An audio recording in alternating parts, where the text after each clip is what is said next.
There's something interesting going on that's reshaping the landscape of real estate as we know it. And it's something that nobody's really talking about, but it's the great exodus from brick and mortar. With the rise of remote working, we're seeing a seismic shift in what really dictates a real estate hotspot. The old days of living near your place of work is pretty much over now. Now, the main focus for millennials and Gen Zs is quality of life, affordability, and yes, good internet connection. So grab your coffee and your snacks because in this video, we're talking about how remote work is completely changing how we live, where we live, and how that's going to affect real estate for all of us. Now, with that being said, let's get into it.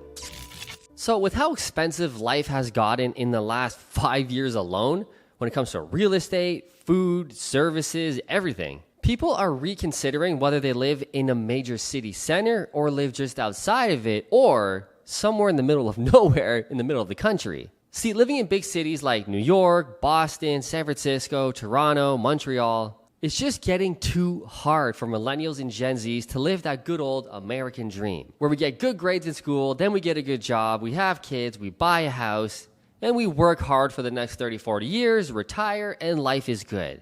Yeah, that's all over now. That whole idea of the American dream has pretty much been smashed. So millennials and Gen Zs are now thinking, why should I live in these major city centers when I can still work for the company but live in the middle of Idaho or Utah or Wyoming, where house prices are 1/4 of the price they are in New York, and food is more affordable, gas is more affordable, everything's more affordable, but I can still make that New York salary wage. Now, this idea is not new. People have been doing this for a long time, but since the pandemic, when we all pretty much work from home, now people are really asking the question, why should I even live in these major cities? And there's going to be this constant struggle where employers want their employees to come back to work, back in the office, so they can manage them better and see what they're doing, which is just a terrible, terrible way to run a business, honestly. But when you're leasing a commercial building and it's really expensive, you want to be using it and have your people in the office. I kind of get it. But in my mind, just ditch the lease, get out of it, and have your employees work from home.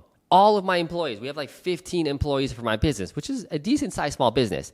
Everybody works remotely, literally from all over the world. I do not rent an office in a central location anywhere. It doesn't make any financial sense. I think millennials and Gen Zs are just more of a financial savvy generation. And you can run the numbers and say, why would I even do that? But the impact this is going to have on local economies in those major cities is going to be interesting to watch unfold. Will New York shrink? Will San Francisco shrink? Because there's no really need to live there if you work for a tech company or a major business in that area. I mean, we're already seeing people flee New York and San Francisco specifically for places like Texas and Florida, but that's a whole other video. There's nothing to do really with working remotely or not, just that those states suck ass. And they're over-regulated, and the taxes are too high, and a bunch of other great things that we talk about on this channel. But let's talk about the real estate investment opportunities this is definitely going to have. See, instead of living in Austin, Texas, or in Houston, Texas, or San Francisco, where it's super, super expensive and the real estate costs so much, we are going to see people naturally start living an hour away, 2 hours away, 3 hours away in a radius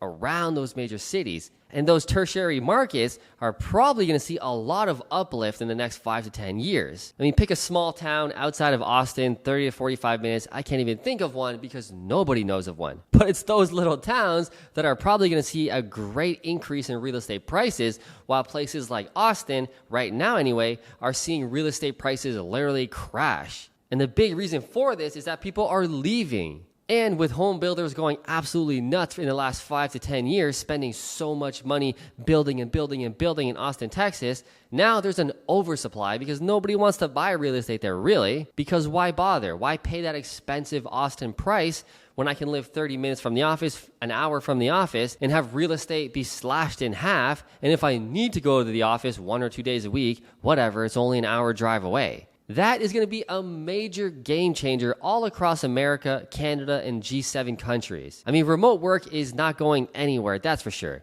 As much as employers want their employees back in the office so they can monitor them, this is going to be a thing to come, and it's just going to keep growing. In the next 20 to 30 years, probably nobody's going to work in an office unless you have to, like a doctor's office or a dentist's office, obviously. But any manufacturing company or just office building is probably going to be dead empty. And as millennials and Gen Zs get more financially savvy with the internet and videos like this on YouTube, a lot more people are starting to ask the question, why do I even live in the state of New York, period, when taxes are 50%? When I can live in a state like Texas, Florida, Tennessee, Georgia, where taxes are near zero, if not zero, for personal income tax. That is a giant raise you will get just by moving to a different area. And this question is being asked a lot more recently, which is why we're seeing a massive exodus of people from New York and California moving into Texas specifically. Texas is just blowing up because it has all of the tech companies. More and more tech companies are coming to Texas for lower taxes, nice weather, good regulations for their business, and the people are following in droves. Now, this was made super evident, obviously, during the pandemic when all the East Coast and West Coast countries were shut down because